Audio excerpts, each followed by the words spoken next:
할지라. 그는 머리니 곧 그리스도다. 그에서 온 몸이 각 마디를 통하여 도움을 받음으로 연결되고 결합되어 각 지체의 분량들을 역사하여 그 몸을 자라게 하며 사랑 안에서 스스로 세우느니라. 아멘. 그래서 이 에베소 4장 10절에서 16절까지 말씀을 보면은 오중직임자를 세우는 목적이 구체적으로 나와 있습니다. 왜 오중직임자가 교회 내에 필요한 것인가? 왜 사도, 선지자, 복음 전하자, 목사, 교사가 교회 내에 필요한 것인가? 그래서 우리 12절 보면은 성도를 온전하게 하는 거죠. 성도를 온전하게 하는 것. 데살로니가전서 5장 23절 보면은 이제 너희를 온전히 거룩하게 하고 또 너희 온 영과 혼과 몸이 우리 주 예수 그리스도 강림하실 때까지 흠없게 보존되길 원하노라 하는 부분이 나오죠. 여러분 이 부분은 우리 각 개인 한 사람 한 사람이 노력해서 될 부분은 아니에요. 오중직임이 교회 내에 풀어져야 돼요. 있습니까? 그래야지 할 수 있는 부분입니다. 근데 지금 그렇게 우리가 흠없게 되지 못하고 있는 이유 중에 하나는 교회 내 오중직임이 구체적으로 실질적으로 풀어지지 않고 있기 때문에 그렇죠. 지금 가족이죠. 또 두 번째는 역시 이제 봉사 일을 하게 하는 거. 여러분 봉사 일을 하게 한다는 것은 섬김이죠. 뭐 희생이 들어간 섬김일 수도 있겠고.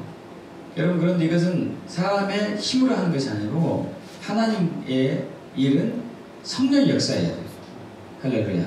성령의 힘으로 해야 되죠. 거기에 있어서 가장 큰 역할을 하는 것은 오중직임자라는 거죠. 오중직임자. 성령의 기름 부음과 은사를 받은 오중직임자들. 또 그래서 그리스도의 몸이 세워지죠. 그리스도의 몸. 또 13절에 하나님의 아들을 믿는 것과 아는 일에 하나가 되어서 온전한 사람이 이루어집니다.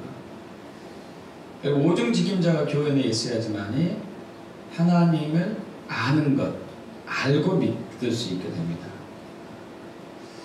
지금 이제 수많은 교회가 있고 많은 또 하나님의 자녀들이라고 할 수 있는 교회들도 있지만 하나님을 알고 믿는 사람들은 많지 않습니다. 하나님을 알고 믿는 것. 이 알고 믿는 것은 이론적이고 교율적이고 신학적이고 학문적이냐 벗어난 거예요. 영적인 겁니다. 영적인 것. 영적으로 아는 것은 얘기예요. 오중직임자가 있었을 때 영적으로 아는 것이 굉장히 빨리빨리 열리게 돼요.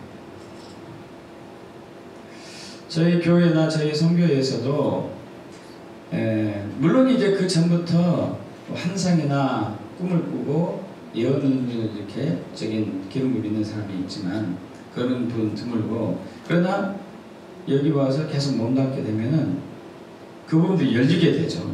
열리게 돼요. 영적인 부분이 열리게 되죠. 그래서 주님을 알고 주님 믿는 것, 우리 이사야 43장 10절의 말씀이죠. 너희는 나를 알고 믿어라. 무턱대고 믿는 것을 보고 광신자라고 그러죠. 광신자, 맹신자. 자, 그래서 또 그리스도의 장성한 분량이 충만한 데까지 이르고 주님을 아는 만큼 우리가 그분의 형상을 변화됩니다. 있습니까? 주님을 아는 만큼 우리가 그분을 닮아가는 거예요. 그래서 또 우리 14절에 사람의 속임수, 유혹, 온갖 교훈을 풍조에 밀려 요동하지 않게 되는 것. 영적인 분별력이 있는 것이죠. 어떤 게 사단의 속임수, 어떤 게 또 거짓이고, 이것을 아는 거죠. 사단을 미혹하는 자이기 때문에. 그럼 교회 내 오중직임이 풀어지지 않으면 분별을 못해요. 분별할 수 없습니다. 그래서 이 시대에 많은 교회가, 많은 교인이 신천지로 넘어가는 이유 중에 하나가 그거예요. 교회 내 오중직임자가 없어요. 목사 혼자라서 다 버텨내려고 하고 있어요. 그리고 못 버팁니다. 못 버텨요. 그래서 그 신천지가 무서우니까 신천지 출입 금지 표시를 해놓고 있죠. 그들을 이길 수 있는 영적인 능력이 교회에 내에 없어요. 이건 여러분 부끄러운 얘기입니다. 부끄러운 얘기예요.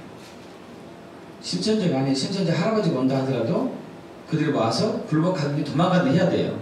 믿습니까? 근데 우리가 무서워하고 있어요. 이건 잘못된 교회죠. 뭔가 잘못된 교회예요. 우리가 그들을 왜 무서워합니까? 그들이 우리를 무서워해야 되지. 믿습니까? 오중직임자가 제대로 세워지면 분별력 있게 돼요. 특히 교사들, 사도들은요, 진리를 정확히 제시하는 사람들이거든요. 자, 그리고 주님이 오셔서 그 한 처소가 되는 거 오늘 나눈 부분이고, 또 10절에서는 만물을 충만하게 하는 것, 만물을 충만하게 하는 것. 만물을 충만하게 한다는 의미는, 여러분 그 사도행전 3장 21절 보면은 하나님의 영원전부터 거룩한 선지자들의 입을 통하여 말씀하신 바 만물을 회복하실 때까지는 하늘이 마땅히 그를 받아들이라. 하나님 나라가 그를 받아들인다는 얘기가 예수 그리스도죠. 예수님이 오시려면, 이 말은 무슨 얘기냐, 예수님이 오시려면 만물이 회복돼야 된다는 얘기예요. 그때까지는 예수님 못 오세요. 안 오시는 거죠. 만물 회복하기 전까지는. 만물 회복하는 데 있어서 교회의 오중진이 풀어져야 돼요. 구체적으로 나타나야 됩니다. 만물이 회복된다는 얘기는 무슨 얘기죠? 온 우주 만물에 하나님 나라가 이루어지는 것. 할렐루야. 온 우주 만물에 하나님 나라가 이루어지는 것. 여러분, 목회자적인 현재 교회는 목회자적 중심 교회잖아요. 목회자적 중심 교회는 하나님 나라의 이해가 부족할 수밖에 없고 하나님 나라에 전념할 수가 없습니다. 왜냐하면 내가 한계가, 목회자 혼자 한계가 있어요. 한계가. 할 수 있는 한계가 있어요. 그래서 거기에 몰입할 수 없어요. 그런 사도는 달라요. 사도는 하나님 나라에 굉장히 깊은 관심을 갖고 있는 사람이에요. 그리고 이제 영적인 대추수를 위해서, 마지막 때 영적인 대추수를 위해서 반드시 오중직임이 활성화돼야 돼요. 할렐루야. 자, 오늘은 6번째 시간인데 사도와 선지자 더 위에 이 부분을 좀 나누기 원합니다. 다시 한번 우리 처음 봤던 본 말씀 에베소서 2장 20절에서 22절 합독해 볼 텐데요. 너희는 사도들과 선지자들 터 위에 세우심을 입은 자라. 그래서 예수께서 친히 모퉁이 돌이 되셨느니라. 그 안에서 건물마다 서로 연결해 주 안에서 성전이 되어가고 너희들 성령 안에서 하나님 그것을 초소가 되기 위하여 그래서 예수 안에서 함께 지어져 갔느니라. 여러분, 이 사도와 선지자 터 위가 뭔가예요? 왜 사도와 선지자 터 위가 필요한 것인가?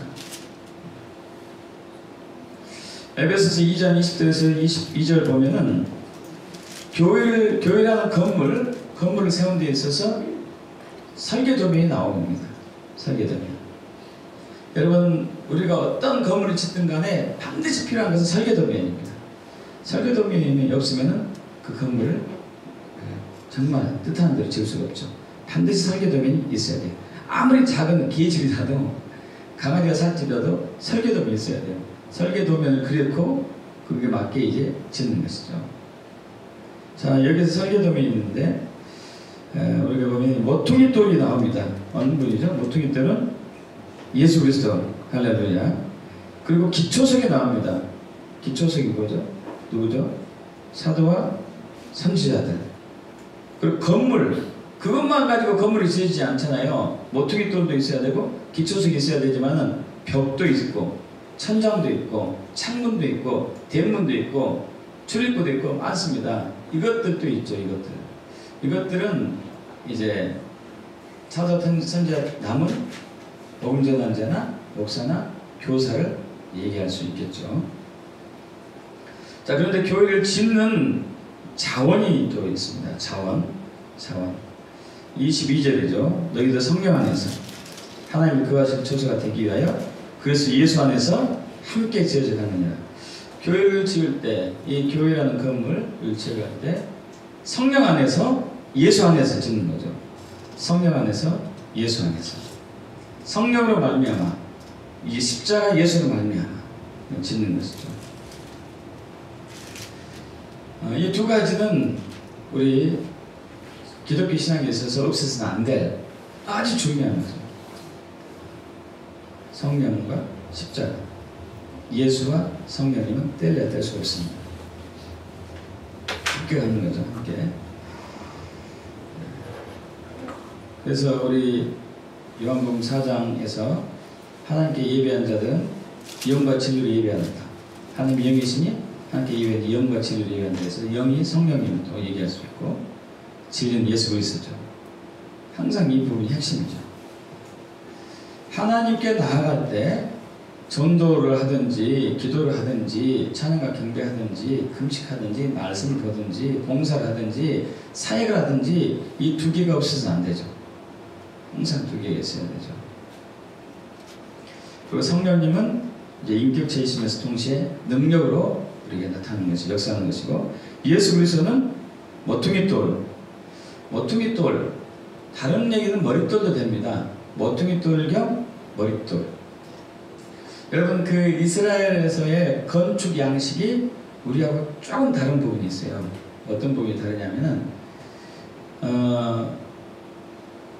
거기는 돌이 많기 때문에 집을 돌로 많이 지어요. 또 돌집이 좋습니다. 돌집이 좋아요. 왜냐하면 워낙 여름엔 덥고 그렇기 때문에 이게 돌집이 여름에 시원해요.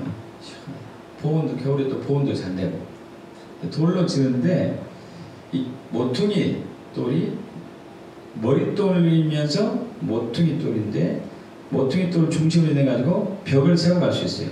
기둥을 세우고. 그래서 이게 아주 중심이 되죠. 또 바닥을 기초를 깔 수 있는 것이죠. 모퉁이 돌, 머릿돌이 같은 의미입니다. 이게 없으면 안 되죠. 그리고 또 중요한 것은 함께 지어져 가느니라. 함께 지어져 간다는 헬라어 단어는 신노이 코도메이스데. 여러분 이것은 현재형입니다. 현재 시대인데 계속 지어져 가는 거예요. 계속 지어져 간다는 거죠. 여러분 헬라어 히브리어의 현재 시제는 지속성입니다. 지속성. 그럼 지구는 돈다. 계속 돌고 있다는 얘기죠. 그죠? 계속 도는 거예요. 계속. 언제까지 돌지 모르겠지만 계속 도는 거죠. 태양은 뜬다 하면 오늘 뜨고 내일부터 안 뜬다 이것은 아니죠. 계속 뜨는 거죠. 마찬가지죠. 함께 지어져 간다 이 단어는 지속형이죠. 진행형. 계속입니다. 여기에서 또 21절에 그의 안에서 건물 받아 서로 연결하여 주 안에서 성전이 되고. 여러분 성전의 의미는 두 가지가 있다고 했습니다. 하나는 각 개인이 하나님의 성전이죠. 저희 여러분 하나님의 성전을 믿습니까? 하나님의 거룩한 성전인데 또 하나의 성전은 저와 여러분이 연합된 것, 결합된 것, 교인과 교인이 단둘이서 연합된 것, 이거 성전이죠. 성전. 근데 교인과 교인의 연합으로 끝나지 않죠. 교회와 교회도 연합돼야 되죠. 할렐루야. 또 교회와 교회의 연합으로 끝나지 않습니다. 교단과 교단이 연합돼야 돼요. 할렐루야. 이걸로 끝나지 않죠. 나라와 나라가, 국가와 국가가, 민족과 민족이 연합돼야 돼요. 할렐루야. 최후로는 이방인 그리스도인과 유대인 그리스도인이 하나 되어야 한다. 에베소 2장 15절에는 원유민이죠. 원유민. 이방인 그리스도인과 유대인 그리스도인이 하나 되는 것. 근데 이 하나됨에 있어서 중요한 부분이 있죠. 무엇으로 하나 될 것인가? 4장 16절, 에베소 4장 16절이죠. 함께 합독해 봅니다. 그에게서 온 몸이 각 마디를 통하여 도움을 받음으로 연결되고 결합되어 각 지체의 분량으로 했어요. 그 몸을 자라게 하며 사랑 안에서 스스로 세웁니다. 저는 그렇게 해석하고 싶어요. 이제 우리가 돌 하나이고 교회는 하나의 벽돌, 하나의 벽이라고 한다면 벽이라고 하고 교회는 벽돌 하나고 어쨌든 이제 벽돌과 벽돌 사이를 이어야 되고 벽과 벽을 사이를 또 이어야 되고 그죠? 또 건물과 건물이 이어져 가야 되는데 그 접착제는 뭘로 할 것인가? 건물을 할 때 접착제는 시멘트라든가 또 못과 나사 용접하고 이런 것이 이제 또 본드 악교 이런 것이 풀 이런 접착제가 될 수 있겠죠. 근데 우리의 접착제는 교회의 접착제는 사랑이라고 할 수 있겠어요. 그죠? 사랑으로 하나 되는 거죠. 할렐루야. 자, 근데 목적이 있죠. 목적이 있습니다. 22절에 하나님이 그하실 초소가 되기 위해 할렐루야. 하나님이 그하실 초소가 되기 위해서 건물이 이렇게 지어져 가요. 모퉁이 돌은 예수 그리스도, 모퉁이 돌은 예수 그리스도, 기초석 사도와 선지자, 그 나머지 건물 부분 복음 전하는 자, 목사, 교사. 그리고 이것이 예수 안에서 성령에 의해서 지어져 가야 되고, 모퉁이 돌 예수님 기준으로 성령의 능력으로 세워져 가고, 또 벽돌과 벽돌, 건물과 건물 모든 것 하나하나가 사랑으로 결합이 되는데, 이렇게 지어져 가서 건물을 점점 확산되어서 자라게 하는 목적은 하나님이 그것을 초소가 되기 위한 것. 할렐루야. 하나님이 그것을 초소가 되기 위한 것. 여러분 요한복음 14장에 보면은 예수님께서 마지막 고별 설교를 한 부분이 나오죠. 그때부터 시작되죠. 13장에 최후의 만찬 하시고 마지막 고별 설교를 하기 시작합니다. 17장까지 이어지죠. 그리고 18장에 붙잡히시고. 근데 이 처음 이렇게 설교를 들어가면서 야 이제 내가 간다 그래요. 내가 간다. 근데 내가 그냥 가는 게 아니고 너희를 위해서 초소를 예배하러 간다. 할렐루야. 초소를 예배하면은 내가 다시 올 것이다. 자, 그런데 하나님 나라를 방문했던 꽤 많은 사람들이 공통적으로 하는 얘기 중에 하나가 있습니다. 우리가 가야서 그할 처소가 다 준비가 됐다 얘기예요. 그럼 준비가 됐으면 예수님이 오셔야 되거든요. 예수님은 근데 아직 안 오시고 계세요. 왜 아직 안 오시느냐? 예수님이, 저는 이렇게 믿어요. 예수님이 오셔가지고 그할 처소가 완성돼야 된다고 오신다고 믿어요. 할렐루야. 예수님이 오셔서 그할 처소가 돼야 돼요. 각 개인이 그할 처소긴 하지만 모두가 하나 되는가? 할렐루야. 모두가 하나 되는가? 믿습니까? 모두가 하나 되는가? 이 건물이 말해졌네. 이 거대한 건물, 화려한 건물이 마련돼야 돼요. 이때 이제 설계도면이 모퉁이 돌이 예수 그리스도고, 그리고 기초석이 사도와 선지자고, 남은 건물들이 복음 전자, 목사, 교사고, 그리고 그 자원은 예수 안에서 예수를 기준으로 성령의 힘으로 하고 사랑으로 결합되는데, 여기에 굉장히 중요한 것이 있죠. 사도와 선지자에 의해서. 왜 사도와 선지자인가? 이 부분 나누기만 합니다. 왜 사도와 선지자입니까? 왜 사도와 선지자가 교회 기초석타가 되어야 되는가? 이것을 나누기 전에 과연 오늘날도 사도가 존재하느냐? 이것 때문에 지금 우리 교계에서는 이단이다 아니다 말이 많습니다. 신사도 운동해가지고 이단이다 이렇게 치부합니다. 아니다 이렇게 얘기합니다. 그럼 도대체 이 사도적인 이 사역을 신사도 운동이라고 얘기하면서 그 이단이라고 정죄하는 사람들의 근거는 무엇인가를 좀 생각할 필요가 있겠어요. 그죠? 왜 저들이 이 신사도 운동을 이단으로 얘기하고 있는가? 근데 그 성경적 근거를 들고 또 얘기도 해요. 근데 그게 정말 그게 맞는 얘기인가? 성경은 거기에 대해서 어떻게 구체적으로 얘기하는지 좀 알 필요가 있는 것이죠. 그래서 우리가 분별력이 있어야 되죠. 분별. 무조건 신사도가 이단이다 할 수 없는 것이고, 신사도 운동이 정말 성경적이다 할 수 없는 것이고, 그죠? 우리는 영적으로 지혜를 통해서 성경을 근거로 해서 깨달아야 되죠. 분별해야 되죠. 자, 신사도 운동이라고 이단시하면서 사도와 선지자 터 위에 세워지는 것을 신사도 운동 이단시하면서 잘못됐다고 얘기하는 사람들의 주장은 성경적인 근거는 사도행전 1장 21절과 22절을 근거로 많이 합니다. 첫째는 크게 두 가지인데 에베소서 3장과 사도행전 1장을 가지고 많이 얘기해요. 사도행전 1장에 보면은 21절 보면은 이러함으로 요한의 세례로부터 오늘 우리 가운데서 올려져 가신 날까지 주 예수께서 우리 가운데 출입하실 때에 항상 우리와 함께 다니던 사람 중에 하나를 세워 우리와 더불어 예수께서 부활하심을 증언할 사람이 되게 하여야 하리라 하거늘. 이렇게 나오죠. 자, 이것을 가지고 신사도 운동이라고 이제 치부하면서 이단시하는 사람들이 얘기하는 근거가 바로 이거죠. 이 구조를 사도의 자격이라고 얘기합니다. 사도의 자격. 그러나 부분적으로 맞고 부분적으로 틀려요. 이것을 사도의 자격으로 얘기하는 것은. 자, 이것은 사도의 자격이 맞긴 맞는데 어린 양의 12사도의 기준이에요. 어린 양의 12사도가 누구죠? 베드로, 안드레, 야고보, 요한, 빌립, 바돌로메, 도마, 마테, 그 다음에 알페의 아들 야고보 다데오, 야고보 다데오죠. 그리고 가나니 시몬, 그 다음에 가룟 유다인데 이 사람은 자살해 죽어버렸죠. 근데 12사도가 필요했어요. 왜 12사도가 필요했습니까? 한 사람을 세웁니다.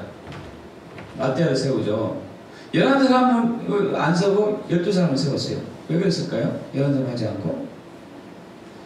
이스라엘 12지파의 다스리는 자네. 어린 양이 12사도로서 이스라엘 12지파를 다스리는 사람. 이건 꼭 필요했어요. 근데 나중에 야고보가 순교하고 나서부터 그때는 안 세웠습니다. 왜 그러죠? 이미 그들은 이스라엘 12지파를 다스리는 사람들로 세워졌기 때문에. 이것은 어린 양의 12사도예요. 그럼 이 사람들만 사도다 그러면 사도바울은 뭐예요? 그럼 사도바울이 사도가 아니다는 얘기죠. 그죠? 그러니까 이것을 그 사도의 자격을 본다고 주장한다는 것은 좀 무리가 있다는 얘기죠. 제가 하고 싶은 얘기 이거예요. 이것을 사도의 자격으로 딱 결정지면 무리가 오는 거지, 무리. 바울도 있고, 또 실라도 있고, 디모데도 있고, 에바브티도 있는데, 이들도 뭐예요? 이들도 사도거든요, 사도. 그러면 이렇게 주장해서 옳지는 않아요. 맞습니까?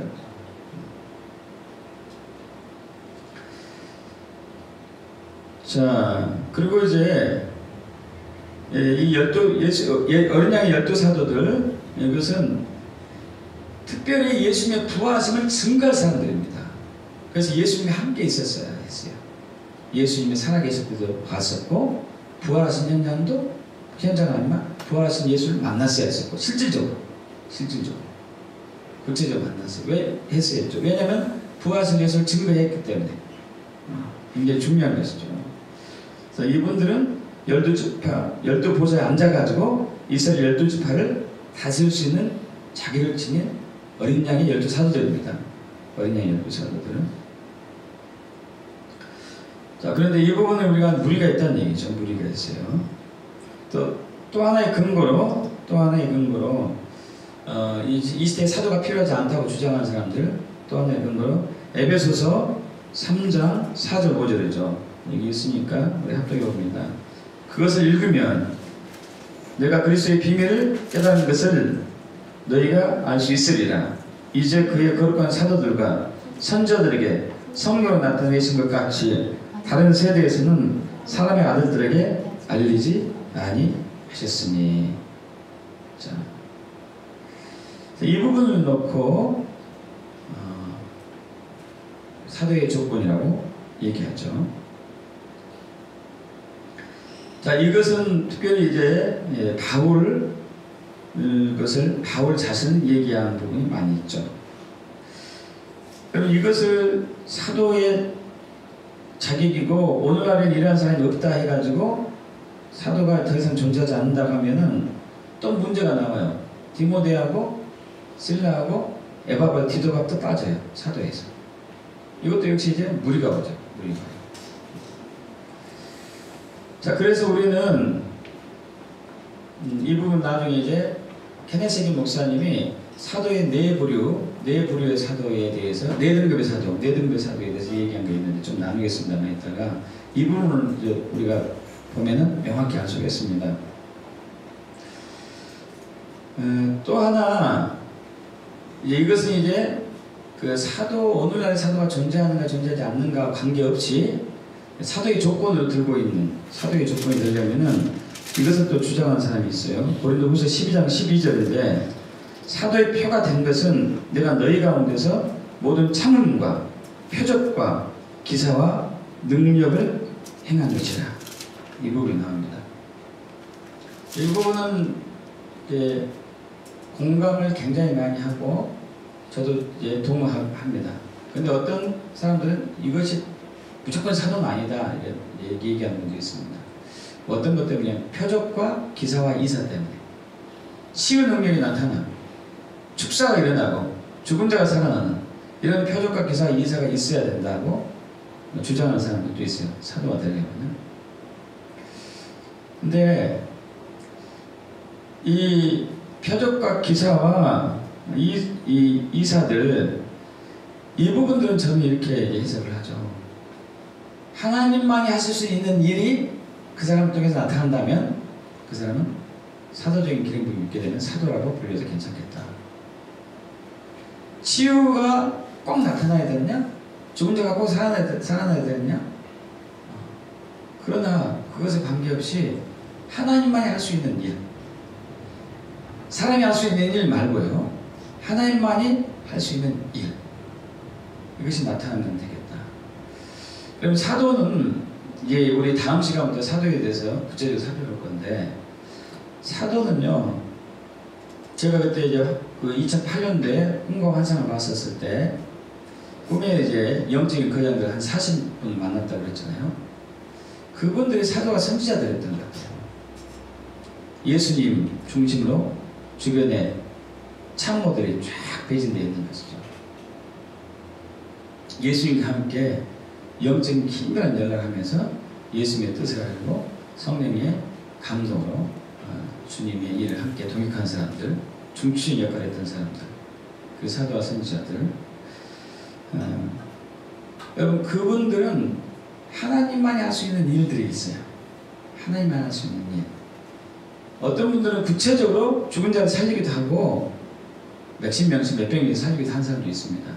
근데 그런 것이 나타나지 않고 치유가 나타나지 않았을 불구하고 어느 집회 가운데서 집회를 인도하다 보면은 하나님 할 수 있는 일이 그 사람 통해서 나타나요. 할렐루야. 치유 사역을 하지 않았는데도 치유가 이미 이루어지고 있어요. 할렐루야. 억압받았던 사람들이 많이 자영을 얻는 일이 풀어지고 있어요. 할렐루야. 그 사람이 예수께서 명하에 치유될지어다 이렇게 하지 않았음에도 불구하고. 그래서 이제 이것이 저는 그렇게 해석하고 싶고, 또 하나 모든 참음, 사도의 감당해야 될 부분 중에 하나가요, 굉장히 중요한 것 같더라고요. 나중에 이거 나누겠습니다만 굉장히 오래 참는 부분들, 이런 부분이고, 어쨌든 이제 제가 이 말씀 드린 이유는 이것이 사도의 기준이냐 아니냐를 따지고 할 때 어떤 의미인가를 좀 우리가 이제 해석하고 넘어갈 것이 중요할 것 같고, 여러분 그런데 성경은 자 지금까지 이제 사도가 워낙 더 이상 필요하지 않다고 주장한 사람들의 성경적 근거를 사도행전 1장 21절 22절과 에베소서 3장 4절 5절을 근거로 했는데 그것이 100% 맞지는 않았습니다. 그러나 자 오늘날 사도가 반드시 있어야 된다, 선지자가 있어야 된다, 이것을 주장할 수 있는 것을 또 찾아봅니다. 자, 그 전에 뭐부터 보게 되면요, 뭐부터 보겠냐면은, 케네스 해긴 목사님께서 그리스도의 선물이라는 책을 통해서 이렇게 하신 사도의 네 등급을 좀 나누고 넘어가죠. 사도의 네 등급. 케네스 해긴 목사님이 영적으로 굉장히 깊은 사람이에요. 영적인 거장 중, 지금 돌아가셨지만은 엄청난 거장 중에 한 분이죠. 이분이 사도에 대해서 굉장히 많은 궁금증, 의아심을 갖고 있었는데 한번 성령님께서 나타나셔가지고 명확하게 사도의 네 등급에 대해서 보여주셨어요. 그래서 첫 번째 서열, 첫 번째 서열은 누구일까요?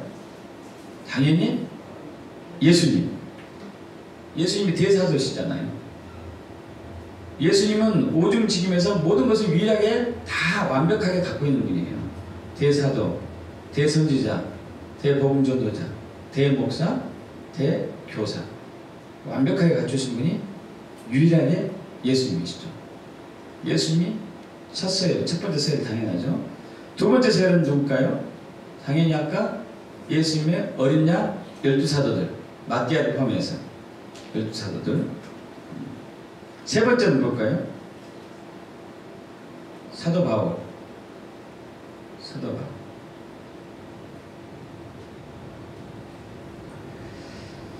자, 두 번째 서열과 세 번째 서열, 두 번째 서열과 세 번째 서열을 토대적인 사도들이라고 얘기합니다. 토대.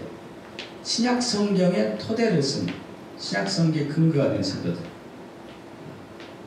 토대적인 사도들이라고 얘기하고 있어요. 신약 성경의 교리적인 토대를 놓기 위해서 기름 부으심 받은 사람들이에요. 예수님의 12사도들과 어린 양 12사도들과 사도 바울은. 왜냐하면 신약 성경의 복음이 그들에게 계시되었어요. 그죠? 그들에게 계시되었습니다. 그러나 바울을 세 번째로 한 이유는 12제자는 직접 받았지만 바울은 성령 위에서 계시받은 것이죠. 성령으로부터 받은 것이죠. 자, 마지막 네 번째 사도들은 비토대적인 사도들입니다. 비토대적인 사도들. 성령의 기초를 놓진 않았어요. 그러나 사도라고 불러요. 사도라고. 아까 얘기한 디모데, 실라, 에바브디도와 지금까지 존재하고 있는 사도들. 비토대적인 사도를 얘기하고 있죠. 이분들은 반드시 필요하죠. 사도, 선지자, 복음전도, 목사, 교사 함께 힘을 합해서 성도를 온전하게 하고 하나님의 아는 것과 믿는 것을 하나가 되게 하고 그리스도의 몸을 세우고 그리스도 장성한 분량이 충만하게 일게 하자고 사랑으로 연합하게 하고 하나 되게 하는 것들 반드시 필요하죠. 자, 그래서 이 데살로니가전서 2장 6절 보면은 데살로니가전서 2장 6절 보면은 초대교회에 어린 양 예수님의 12사도와 바울 외에도 사도들 존재하고 있다고 얘기하고 있습니다. 데살로니가전서 2장 6절을 보면은 우리가 그리스도의 사도로 능히 존중될 터이니, 자, 여기서 사도 바울이 쓴 서신서에서 바울은 내가 그리스도의 사도로 능히 존중될 터이니 해서 자기뿐만 아니고 우리라고 표현해가지고 자기 말고 또 다른 사도가 있다는 얘기예요. 근데 여기서 우리는 데살로니가전서 1장 1절에 우리를 얘기하죠. 데살로니가전서 1장 1절을 바울과 실로아노와 디모데는 하나님 아버지와 주 예수 그리스도의 안에 있는 데살로니가 교회에 편지하노니 은혜와 평강이 너에게 있을지어다 하면서 데살로니가전서 2장 6절에는 우리가 그리스도의 사도로 능히 존중될 터이다. 이것은 이 우리는 바로 바울과 디모데하고 실라를 얘기하죠. 예수님의 12제자, 어린 양 12제자와 바울 외에도 다른 사도가 있다는 것을 명확히 볼 수 있죠. 또 한 줄이 있습니다. 빌립보서 2장 24절, 빌립보서 2장 24절에 나도 속히 가게 될 것을 주 안에서 확신하노라. 그러나 에바브로디도를 너에게 보내는 것이 필요한 줄로 생각하노니 그는 나의 형제요 함께 수고하고 함께 군사된 자요 너희 사자로 내가 쓸 것을 돕는 자라. 빌립보서 2장 24절에서 25절. 여기서 너희 사자라는 단어가 헬라어로 아포스톨로예요. 아포스톨로는 다른 말로 얘기하면 신약성경 다른 데서는 사도라고 얘기했어요. 사도. 우리가 한글 성경에서는 그냥 사자로 얘기했는데 원어 성경에서는 아포스톨로 해가지고 사도라고 얘기했어요. 그래서 에바브라디도도 역시 사도임을 알 수 있어요. 사도. 보냄을 받은 자. 저도 개인적으로 여러분이 인정하다 안 하든 관계없습니다. 그러니까 하나님이 꿈으로 보여주신 게 있었어요. 꿈으로 보여주신 게. 그때 참 하나님은 우리의 신음소리들까지 듣는다는 얘기가 정말인데 그 구로에서 처음 교회 개척할 때 개척하기 힘들잖아요. 힘들어요. 유지하기 힘들죠. 특별히 말 안 될 때 제일 힘들고, 성도들이 말하는 것보다 더 힘든 게 가족이 말하는 더 힘들고, 힘들죠. 그래서 잠을 잘 때 너무 힘들어가지고 누워서 이렇게 무릎 기도도 아니에요. 누워서 하나님 저 오늘 먼저 들어가면 안 될까요? 그러다 웬만해서 막 죽는다 소리 잘 안 하는데 진짜 힘들더라고요. 그리고 스르륵 잠들었어요. 근데 꿈을 꿨다니까요. 꿈을 꿨는데 제가 천국에 갔습니다. 그래서 수많은 증인들이 쫙 있어요. 우리 히브리서 12장에 나오는 수많은 증인들이 천국 천사들 딱 있는 거죠. 거대한 경기장, 엄청난 사람들이 쫙 앉아 있어요. 근데 제가 정중앙, 경기장 정중앙에 있고 그들이 다 박수 치더라고요. 막 소리 지르면서. 뜻밖의 상황에서 막 어리둥절한 거죠. 근데 그 중에 예수님을 보셨어요. 예수님의 얼굴이 쫙 클로즈업 돼가지고 볼이 하얗게 상기된 표정을 이렇게 있으면서 말씀을 하지 않는데 딱 표정 보면 알 수 있어요. 야, 내 지금 오면 안 돼. 지금 오면 안 되는데 너 이거예요. 그러고 이제 깼다니까요. 그때로는 다시 한번 제가 지금 오늘 가면 안 될까 이 말 하지 않습니다. 그러고 나서 깼다가 다시 잠들었는데 또 꿈을 꿨어요. 또 꿈을 꿨는데 가을 길이죠. 가을 산길이에요. 가을 산길. 낙엽이 다 떨어졌습니다. 그리고 시냇물이 산 중심에 이렇게 졸졸졸졸 이렇게 흘러요. 아주 멋있었습니다. 하늘은 맑고 깨끗하고 바닥이 막 낙엽들이 쑥 쌓여있고 나무들은 거의 다 이제 낙엽은 보이지 않고 근데 하늘에서 낙엽이 떨어졌어요. 하늘에서 이렇게 큰 낙엽, 손바닥보다 더 큰 낙엽이 하늘을 반들하면서 떨어지더라고요. 딱 그걸 보는 순간에 해석이 됐습니다. 어떤 게 하나님은 영적인 것을 줄 때 해석도 같이 주는 경우도 종종 있죠. 아, 저것은 추서구나. 영적인 해석이 꿈에서 발견됐어요. 추자는 가을 추자고 서자는 이제 편지 서자 하면서 이제 멀잖아. 겨울이 올 텐데 이제 나는 너를 마지막 시대에 보내는 자로 불렀다. 마지막 시대에 보내는 자. 이 아포스리죠. 아포스리는. 그때는 잘 몰랐어요. 2008년인가 2006년도 기억이 안 나는데 2006년도 같은데 아니 2006년도 아니네. 2003년 4년 오래됐죠. 10년 됐죠. 그때는 잘 몰랐어요. 마지막 시대에 보내는 받으자. 이것이 뭔가 어쨌든 뭐 나한테 부르시면 확실하네. 이것이 이제 사도적인 의미가 있는지 몰랐어요. 나중에 이제 오중직임이 풀어지면서 이 부분이 좀 있는 거구나. 그래, 내 해석은 내가 해서 만족하는 것이 이렇게 하긴 하지만 자 여러분 성경에서는 어린양 예수 12사도 외에 사도 바울 외에 다른 사도도 있었습니다. 그들은 그러나 성경에 근거되는 토대적인 사도는 아니었어요. 비토대적인 사도였고 또 하나 계시록 18장 20절에 사도와 선지자들 나와요. 계시록 18장 20절에 그리고 이 사도와 선지자들은 계시록에서 나온 사도와 선지자들은 지금 이 시대의 사도와 선지자들을 얘기합니다. 계시록 18장과 17장은 어떤 상황이냐? 계시록 17장, 18장은 음녀 바벨론에 대해서 얘기하고 있어요. 음녀 바벨론.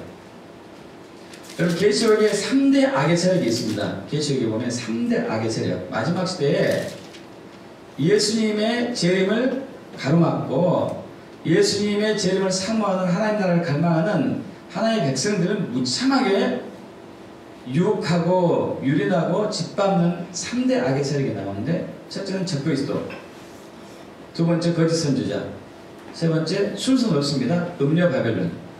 음녀 바벨론. 적그리스도는 여러분 이제 대충 감이 오실 거예요. 거짓 선지자는 교회 내에 있어요. 교회 내에.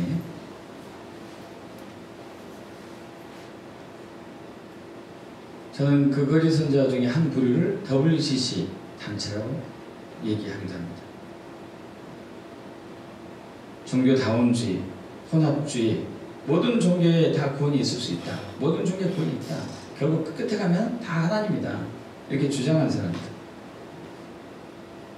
거짓이죠, 거짓. 거짓 선지자. 또 한 세력이 음녀 바벨론이에요. 음녀 바벨론은 마지막 시대에 종교다원주의와 함께 경제계를 통합시키는 일에 있어서 아주 중추적인 역할을 합니다. 중추적인 역할.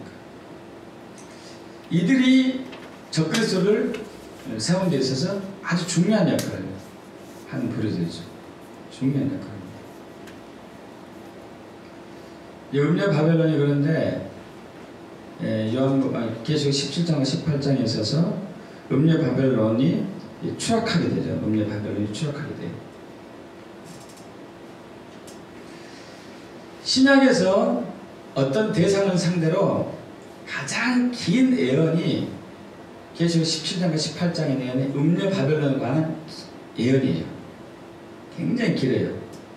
계시록 17장과 18장 두 절 합치면 42절이 돼요. 42절.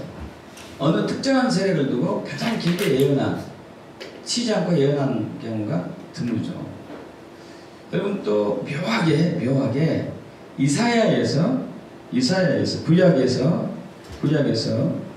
예레미야 50장과 51장이 구약에서 가장 긴 예언인데, 특정 세력을 향해서 가장 긴 예언인데 이게 110절이거든요. 두 개 합치면은.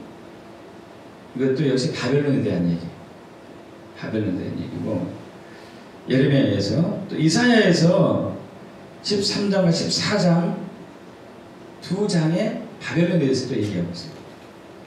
구약에서 가장 긴 예언이 바벨론에 대한 얘기고, 신약에서 가장 긴 예언 역시 바벨론에 대한 얘기예요.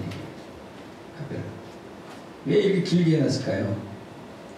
마지막 때 바벨론의 음모를 우리 경계해야 된다는 얘기예요. 분별력 있게 받아들여야 된다는 얘기예요. 믿습니까, 여러분?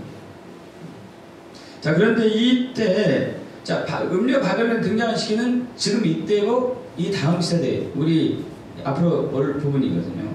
이때 우리 계시록 18장 20절에 하늘과 성도들과 사도들과 선지자들아 그로 말미암아 즐거워하라 하나님의 너희를 위하여 그에게 심판을 행하셨으며 하더라. 이렇게 나와요. 이때 사도와 선지자가 등장하고 있어요. 성도들뿐만 아니고. 그럼 이 시대에도 사도와 선지자가 있다는 얘기죠. 믿습니까? 이 시대에 사도와 선지자가 있어요. 아주 중요한 역할을 하고 있는, 앞으로 좀 지금 살펴볼 부분인데, 그래서 계속 17장에서의 음녀 바벨론이 추락하는 상황이 나오고, 계속 18장에서는 완전히 멸망하는 상황이 나오죠. 계속 17장에서 음녀 바벨론이 추락하는 것은 토사구팽으로 추락합니다. 토사구팽이라는 뜻 아시죠? 사냥개를 동원해가지고 포수가 사냥하는데, 포수가 사냥개를 통해서 어떤 사냥물을 딱 잡고 나면은 나중에 그 개를 잡아먹는 거예요. 쓸모없으니까, 이제 목적을 달성했으니까. 적그리스도가 거짓 선지자들이 음녀 바벨론을 통해서 적그리스도가 왕으로 됐어요. 세상 임금으로 됐어요. 자기가 자칭 메시아로 됐어요. 이것이 목적 달성되면은 음녀 바벨론 필요 없어요. 제거해버리죠. 그러나 그걸로 한 번에 제거되지는 않고 잔당 세계가 남아있는데, 그래서 18장에 가서 예수님이 오셔가지고 직접 처리하는 거죠. 그렇게 해서 없어지는 부분인데, 제가 여기서 말씀드리려 하는 이유는, 하는 부분은 음녀 바벨론이 등장한 시대에 사도와 선지자가 있다는 얘기예요. 초대교 이후로 신약성경 쓰여진 이후로 더 이상 사도와 선지자가 필요 없다고 하는 것은 맞지 않다는 얘기예요. 필요하다는 얘기죠. 근데 지금 이제 우리가 풀어야 될 숙제는 또 하나 있습니다. 굉장히 중요한 거죠. 왜 사도와 선지자가 교회의 터가 돼야 된다? 그 의미는 뭔가? 이거 중요하지 않습니까? 그죠? 무조건 받아들이면 안 되죠. 무조건 받아들이면. 왜 사도와 선지자가 교회의 터가 돼야 돼요? 사도와 선지자가 교회의 터가 된다는 의미는 뭔가? 이것을 우리가 풀어야 되죠. 근데 원래는 교회의 터가 뭐였죠? 원래는 베드로의 신앙 고백에서 반석이라고 그랬잖아요. 베드로의 신앙 고백이 교회의 터였어요. 여러분 아시잖아요. 예수님이 사실 교회의 터였어요. 그죠? 한마디로 해서 예수님이 교회의 터였는데 왜 사도와 선지자인가 이렇게 얘기하고 있는지, 이 두 개 상반되는 구절에서 에베소서 2장과 또 마태복음 16장 그 외에도 또 있습니다. 고린도서 3장 10절에도 마찬가지죠. 예수 그리스도 외에는 닦을 터가 없다고 그랬어요. 사도 바울이. 그죠? 고린도서 3장 10절 제가 읽겠습니다. 내게 주신 하나님의 은혜를 따라 내가 지혜로운 겉자같이 터를 닦아주네 다른 이가 그 위에 세우나 그러나 각각 어떻게 그 위에 세울까를 조심할지니라. 이 닦아둔 것 위에 능히 다른 터를 닦아둘 적 없으니 이 터는 곧 예수 그리스도. 터가 예수 그리스도가 그랬거든요. 이게 뜬금없이 사도 바울이 이렇게 얘기했으면서 에베소서 2장 19절에서는 20절에서는 사도와 선지자 터라고 얘기하고 있어요. 이 위에 교회를 세워야 돼요. 교회가 세워져야 한다고. 이 의미가 뭔가요? 그죠? 이 의미가 분명히 다시 말씀드리면 교회의 터는 예수 그리스도입니다. 예수 그리스도. 그럼 이것은 에베소서 3장 2절에서 5절에 나온 부분이 아까 봤던 것 중요한 한번 읽겠습니다. 에베소서 3장 2절에서 5절 천천히 합독해 볼까요? 너희를 위하여 내게 주신 하나님의 그 은혜의 경륜을 너희가 들었을 터이라. 곧 계시로 내게 비밀을 알게 하신 것은 내가 먼저 간단히 기록한 것 같으니 그것을 읽으면 내가 그리스도의 비밀을 깨달은 것을 너희가 알 수 있으리라. 이제 그의 거룩한 사도들과 선자들에게 성령을 나타내신 것 같이 다른 세대에서는 사람의 아들들에게 알리지 아니하셨으니 이렇게 나오죠. 자, 사도 바울이 내가 터를 닦아둠에 하는 부분, 내가 터를 닦아둠에 라고 말한 부분이 있어서 이 교회에 있던 분명히 예수 그리스도이지만 사도 바울은 자기가 터를 닦는다고 얘기하고 있습니다. 왜냐면은 바울은 실질적으로 성령으로 말미암아 예수에 대한 계시를 받아가지고 예수 그리스도의 복음을 정립했기 때문이에요. 자, 사도 바울은 실질적으로 성령으로 말미암아 예수 그리스도에 대한 복음의 비밀을 받았습니다. 믿으시죠 이거? 그래서 복음의 비밀을 정립했어요. 예수 그리스도의 복음을 정립했어요. 그래서 교회의 터가 예수 그리스도라는 말과 교회의 터와 사도와 선지자라는 말은 틀리지 않아요. 다른 말이 아닙니다. 또 다른 식으로 표현해보죠. 다른 식으로. 자, 사도 바울의 토대적인 사도이라고 그랬습니다. 사도 바울은. 오늘날 있어서는 비토대적인 사도들이에요. 비토대적인 사도들. 그런 토대적인 사도와 비토대적인 사도들은 역할이 달라요. 토대적인 사도들은 신약 성경을 완성한 데 있어서 참여했던 사람들이에요. 예수님 12제자들, 언양 12제자들과 함께 사도 바울은 신약 성경을 완성했던 사람 중에 참여했던 사람들이죠. 그러나 비토대적인 사도들은 아니에요. 비토대적인 사도들, 에바브의 디도와 디모데와 실라를 포함한 오늘날의 사도 선지자를 포함한 이들은 어떤 역할을 하는 것인가? 어떤 역할을 하는 것인가?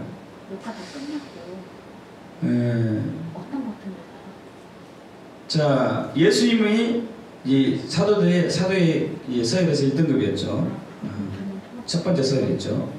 그리고 예수님의 언양 12제자와 그리고 사도 바울이 토대적인 사도들이었어요. 두 번째, 세 번째 서열로서. 자, 이들은 기초를 놓는 사람들이었다면, 자, 네 번째 서열, 네 번째 등급, 네 번째 서열은 사도의 네 번째 서열은 개혁을 일으킨 사람들이에요. 개혁을 일으킨 사람들. 이것이 차이점이에요. 개혁.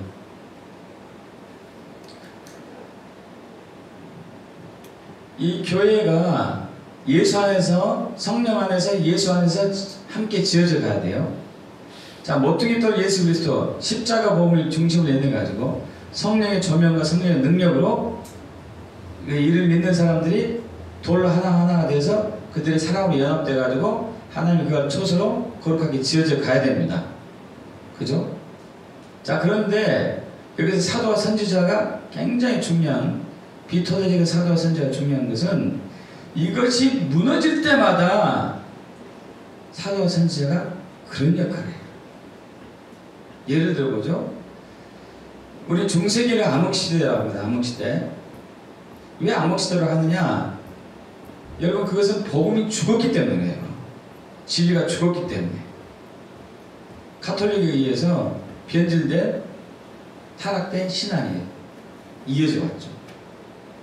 313년 콘스탄틴 대제 종교개혁을 중심으로 그 이후부터 가톨릭 교회가 죽어졌습니다. 복음이 변질됐어요. 유대인들을 다 축출해버렸고, 그리고 모든 절기를 다 없앴고, 구약의 절기들을. 그리고 사도 오중의 책임들이 다 없어졌고, 목회자 중심으로 교회가 바꿔졌고요. 또 그 외에도 엄청난 잘못된 신앙들이 많이 있었습니다. 특히 저기 뭡니까? 가톨릭에서 주장하고 있는 것 중에 하나가 천국과 지옥의 중간에 연옥설을 주장하고 있습니다. 그래서 어설프게 죽은 사람들, 어설프게 죽은 거 이상하네. 어설프게 죽은 사람들이 연옥에 가는데 여기에 있는 믿음의 후손들이 그들을 위해서 뭔가 덕을 쌓으면 그들이 쫙 천국에 간다. 이것은 없잖아요. 이게. 성경적이지 않아요. 그리고 우리가 제사함 받는 유일한 근거는 예수님이 십자가 예수를 받아들이고 회개했을 때뿐이죠. 믿습니까? 그런데 당시 중세기에 있어서는 가톨릭에서 주장하는 그 제사함의 근거는 뭐냐? 그러면 그 지역에 그 지역을 관할하고 있는 성인들이 있어요. 성인, 성 어거스틴, 성 누가, 성 누구 이런 존재들이 있죠. 그들에게 죄를 구하면은 용서를 받는다. 이건 아니죠. 그렇죠? 용서를 받는다. 또 그때 했던 정말 잘못된 신앙 가치관들이 너무도 많은데, 빌라도 계단이 굉장히 많다고 그래요. 저는 보진 않았지만. 빌라도 계단, 이 빌라도가 잘못했잖아요. 예수를 이제 죽음에 넘겼잖아요. 그것을 회개하는 거요. 빌라도 계단을 한 단계 오면서 회개하고, 또 계단 하나 오면서 회개하고, 이렇게 해서 죄를 용서받을 수 있다 이거예요. 이건 성경죄 아니죠. 그래서 이것을 마틴 루터가 그대로 실행했죠. 마틴 루터. 죄책감이 시달려가지고 빌라도 계단을 하나하나 무릎으로 오르면서 회개했는데, 그래도 죄가 없어진 느낌이 안 들어요. 그 지역에 주장하고 있는 성인, 돌아가신 성인을 놓고 이름을 놓고 회개했는데 그래도 죄가 없어지지 않았어요. 너무 괴로워서 밤마다 괴로워하는데 어느 날 그 마틴 루터의 부인이 서재에 마틴 루터가 있는 곳에 상복을 입고 나타나죠. 그래서 마틴 루터가 누구 초상났습니까? 누가 초상났어요? 그러니까 예, 누군데요? 예수님이요. 무슨 미친 소리 하고 있습니까? 당신 예수 또 죽이고 있지 않습니까? 마틴 루터가 아내가 얘기하죠. 십자가에 의해서 예수의 피에 의해서 제사함 받았는데 어째 당신의 행위로 제사함 받으려고 합니까? 거기서 마틴 루터가 많이 깨지죠. 그래서 주장하고 나온 게 뭐죠? 오직 말씀, 오직 성경, 오직 십자가. 이거 외에는 없다. 마틴 루터는 개혁자예요. 개혁자. 비진리로 교회가 무너졌어요. 사도 선지자 터 위에서, 신약 성경 위에서 결국 그거예요. 사도 선지자 터 위라는 얘기는 예수 복음이에요. 십자가 복음이에요. 그 교회가 세워져야 된다는 얘기예요. 이 복음에서 교회가 멀어졌습니다. 이 멀어지는 것을 다시 깨우치고 다시 회복하는 사람들이 진정한 사도고 진정한 선지자고 이 사람들 하나님이 기름 부음에 의해서 세워지는 것입니다. 있습니까? 목사하고 교사하고 복음 전도자도 또 다른 차원이에요. 또 다른 차원이에요. 자, 지금 하나님은 무엇을, 사도와 선지자를 통해서 무엇을 열어가고 계실까요? 이스라엘 열어가고 있어요. 이스라엘. 참 신기해요. 제가 2007, 8년 때부터 2007년도 8년 때부터 북한과 이스라엘을 위해서 기도하기 시작했습니다. 나도 지금 그 마음 주셨어요. 기도해야 될 것 같아요. 성경 읽으면 읽을수록 기도해야 되겠다는 감동이 많이 와요. 그래서 이스라엘과 북한을 위해서 계속 기도해봤죠. 계속 기도했는데 몇 년이 지나지 않아가지고 제 주변에 영적으로 좀 깨어있다는 사람들이 전부 이스라엘을 사모하고 있고 이스라엘을 다녀오고 있고 그러더라고요. 저보다 먼저 왔다 갔다 했더라고요. 먼저. 아니 도대체 이스라엘이 뭐야? 기도는 하기 시작했는데 뭔지는 몰랐죠. 그래서 이스라엘에 대해서 다시 한번 말씀 보고 성경을 그쪽으로 관점을 보고 또 이스라엘에 대한 책을 서적을 읽으면서 마지막 이스라엘의 중요성이 엄청나답니다. 이 시대에 공통적인 그 단어들이 영적인 선두주자들에 의해서 이렇게 하나님이 보여주신 부분들이 있습니다. 하나님과 친밀함, 그리고 진짜 신앙, 거짓 신앙. 아까 우리 낮 시간에 훈련 때 나눴지만은 신앙의 의식과 신앙의 핵심적인 가치관이 두 개가 공존해 가지 않으면 진짜 신앙이 아니다고 나눴죠. 신앙의 의식은 예배하는 거, 기도하는 거, 말씀 읽는 거, 전도하는 거, 헌금하는 거, 금식하는 거, 봉사하는 거, 구제하는 거, 이게 신앙의 하나의 의식이라고 볼 수 있죠. 의식. 그래서 신앙의 핵심적인 가치관은 하나님을 알고 하나님을 사랑하는 것. 하나님을 알고 하나님을 사랑하는 것. 호세아 6장 6절에 나는 인애를 원한다. 제사보다. 나는 번제보다 나를 아는 것을 원한다고 나와요. 자, 여기서 번제와 제사는 오늘날로 얘기하면은 아까 제가 말씀드린 종교적인 의식이라고 볼 수 있어요. 예배하고, 기도하고, 금식하고, 성경 읽고, 또 전도하고, 헌금하고, 구제하고, 봉사하는 종교적인 의식. 이 종교적인 의식 안에 하나님을 알고 하나님을 사랑하는 마음이 없으면 그건 신앙이 아니에요. 그죠? 근데 예수님 시대에 바리새인들이 그랬었고 이스라엘 시대에 이스라엘 백성들이 그랬고 지금도 수많은 교회와 수많은 교인들이 있지만 너무도 많은 사람들이 신앙의 의식만 있고 신앙의 핵심적인 가치관은 소실된 사람들이에요. 의무적으로 할 수 없이 직분이 있으니까 안 하면 죽을 것 같으니까 이미 내면에서는 하나님을 향한 갈망과 하나님을 향한 간절한 사랑과 상원이 식었는데 이것을 깨우는 사람들이 사도와 선지자들이에요. 할렐루야. 믿습니까? 이걸 깨우는 사람들. 여러분 저희 18세기 말부터 19세기 초까지 에이전트 토저 아니죠. 아레 토레이 박사님, 이분은 이제 D.L. 무디하고 D.L. 무디의 이제 그 학교 D.L. 무디 학교의 학장이었죠. 같은 시대에 활동했던 사람이고, 그리고 우리나라 지금 돌아가셨죠. 강원도 예수원 대천역 신부의 할아버지죠. 할아버지. 대천역 신부의 아들이 이제 벤터레 목사님이고, 성공의 목사님이죠. 성공의 신부 벤터레 목사님의 증조 할아버지. 이 아레 토레 박사가 19세기, 18세기 1800년도 말부터 1900년 초까지 해서 전 세계 수십 개 나라를 다니면서 성령세를 부르셨어요. 성령을 세를 받아야 한다. 근데 그 결과 1904년 영국 웨일즈에서 성령이 뭐죠? 부흥이 와요.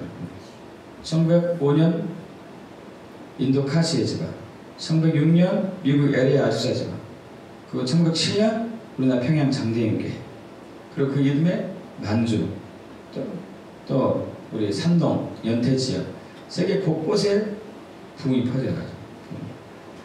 그러면서 우리나라도 1907년을 계기로 급속도로 사람들이 예수를 믿게 됩니다. 이 성령 보존, 성령의 보존. 정통교회에서 많은 사람들이 성령을 거부하죠. 성령을 거부해요. 은사, 방언, 예언, 이게 터부시예요. 성경 그렇게 얘기하지 않고 있는데, 사도와 선지자들은 그런 역할을 하는 사람들이에요. 아니다, 우리에게 성령이 필요하다. 성령세가 필요하다. 성령을 받아야 된다. 한편에서 이단으로 얘기하죠. 무슨 성령이 필요하냐, 우리나라에. 초대교회에서 끝나는데. 아니죠. 성령이 필요하죠. 제가 이제 무슨 얘기 말씀드리냐면, 사도와 선지자들에 의해서 깨어난 이들이 공통적으로 하고 있는 단어들이 있어요. 요즘 단어들. 친밀함과 참신함, 성령세례, 성령의 기름 부음, 그 다음에 거룩한 신부, 주의 재림을 준비한 거룩한 신부. 또 하나 24시간 기도의 집, 다윗의 장막, 공통적으로 주장해요. 어떤 교단에서 이게 싫어합니다. 이거 싫어해요. 저기 누구죠? 미국 캔자스시티의 아이아베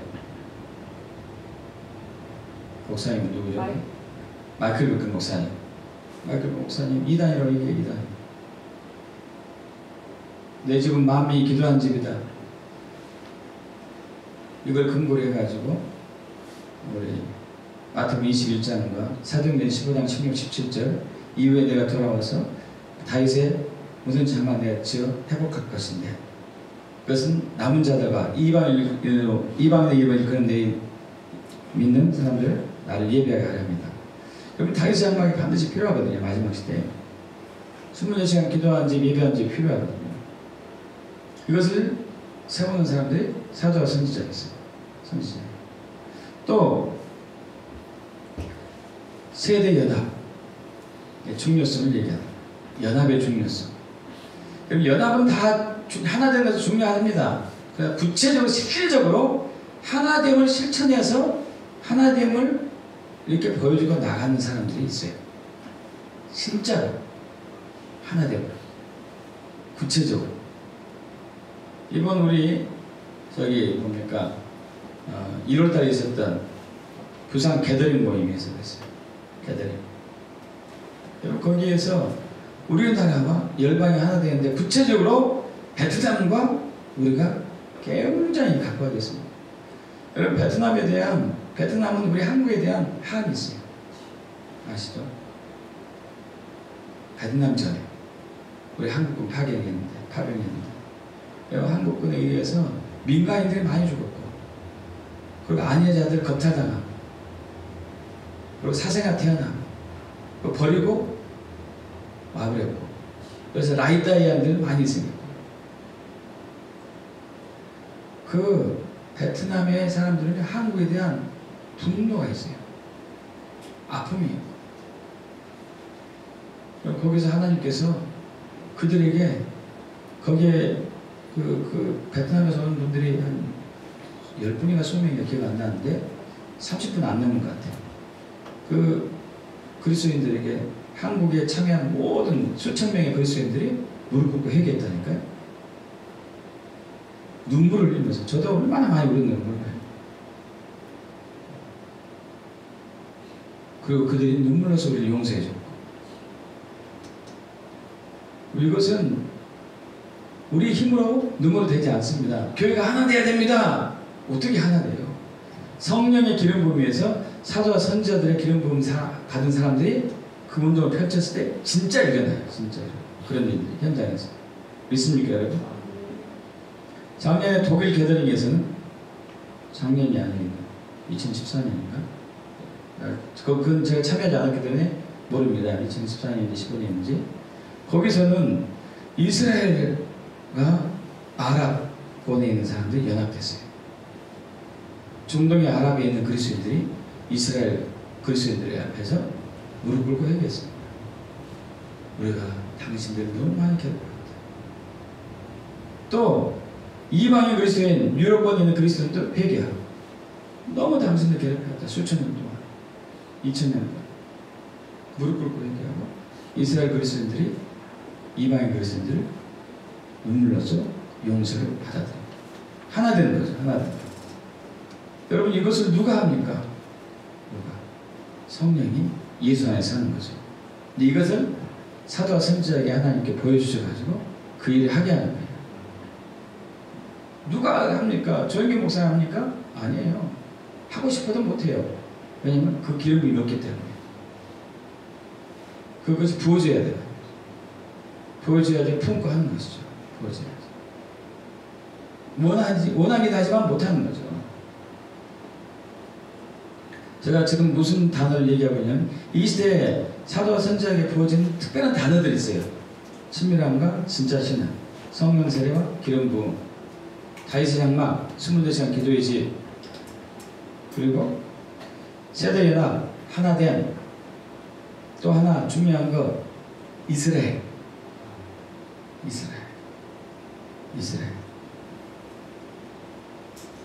원흉의 한 세 사람. 굉장히 중요하죠. 여러분, 이스라엘이 하나님 나라예요. 하나님 나라 이스라엘.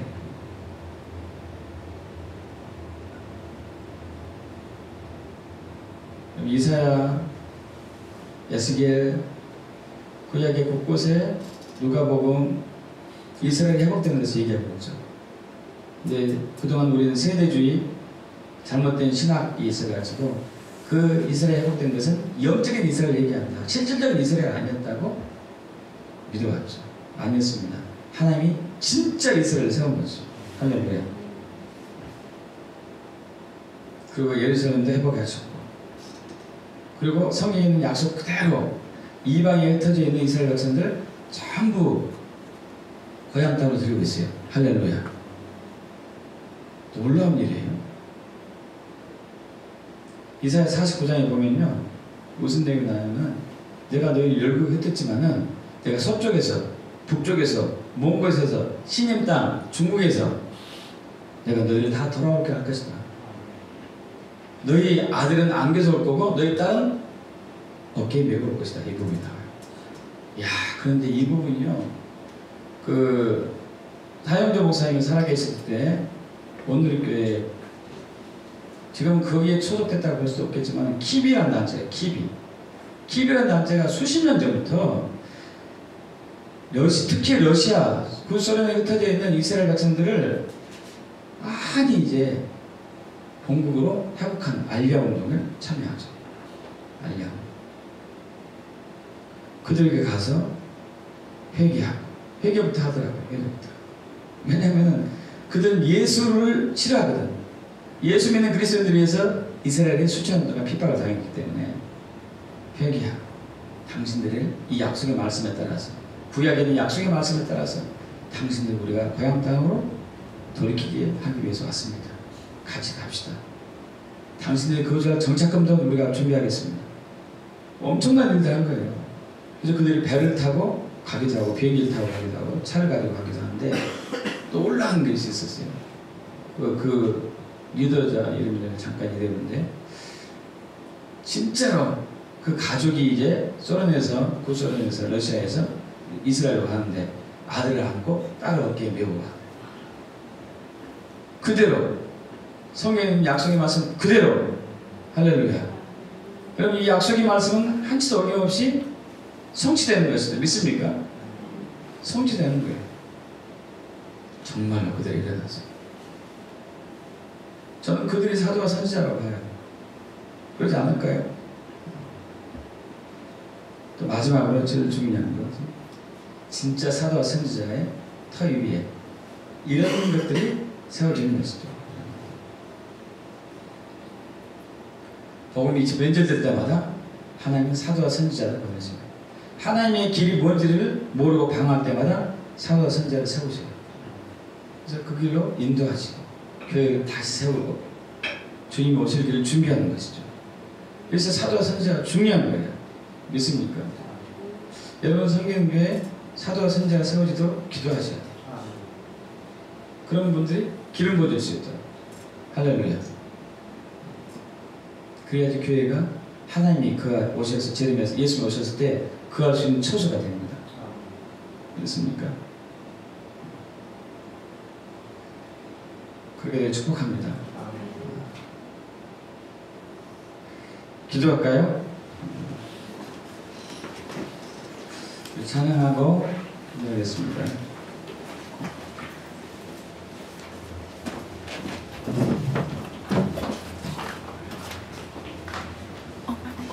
스크린 노트 190